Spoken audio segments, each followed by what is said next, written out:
So where I left off with my first child is she's in the NICU. Her blood sugar keeps being low, which is why they wouldn't let us bring her home. I had to go home after 3 days of being in the hospital, which I was horrified leaving her there. And so I went home, and every 3 hours I would get up to pump and then call the hospital to see where her levels were. And then every day for 3 weeks, my husband and I were at the hospital from 10 a.m. to 10 p.m. And my mom and my stepfather would come to the hospital during lunchtime to spend time with her so that we could get some lunch. And the sad thing is that at that time, they would not allow anyone but the parents and grandparents to come into the NICU. They wouldn't allow aunts, cousins, siblings, nothing. Which I feel bad for my sister-in-law because she wasn't able to visit our first child in the NICU. And so my cravings with her, which I forgot to mention, was McDonald's, Dunkin' Donuts, Starbucks, and Coca-Cola. And my husband gained weight with me, even though I didn't gain that much because I was small for that pregnancy compared to my others. But I would have McDoubles with mac sauce. We didn't know that we could do that. He overheard someone order that, and he got it. And after that, that was my thing. Coca-Cola, which he would get me at 2, 3 o'clock in the morning, and my Starbucks drink and my Dunkin' Donuts drink. But so for 3 weeks we were doing that. They put like this kind of thing in her belly button, and it had been there for like a week. And one of the nurses was like, you know what, you need to have them take that out of her stomach because it can cause infections or issues later. So we went to the doctor or the nurse that next morning, and we were like, look, we want that out. She's just hungry. Just give her more food. I'm dropping off all this milk. Like, just feed her more. And they had formula and the breast milk. So they started listening. They took the thing out of her belly button. They fed her more food. She started gaining weight. Her sugar levels were getting better. And so they make you do this test where you put them in a car seat to see if they could sit there for an hour and be okay. And she passed that test. She passed her hearing test, her eye test. And so one day the doctor came in and was like, do you guys want to bring her home or we can keep her here? Like, we don't, we'll keep her. I was like, oh, hell no.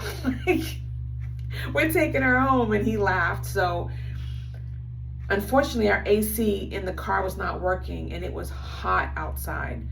So we got in the car.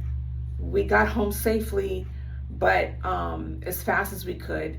And I kept checking her, making sure she was okay. We didn't have all this stuff on her. Like, she had a blanket and a hat, but we wanted to be sure she wasn't too hot and wasn't sweating and all that stuff. We got home. We told everybody she was home. And, we just kept it to ourselves for a while. And then after a while, we started letting people come and see her and spend time with her. Now she's this tall, beautiful girl that loves to dance and is silly and goofy like me and is so sensitive and sweet.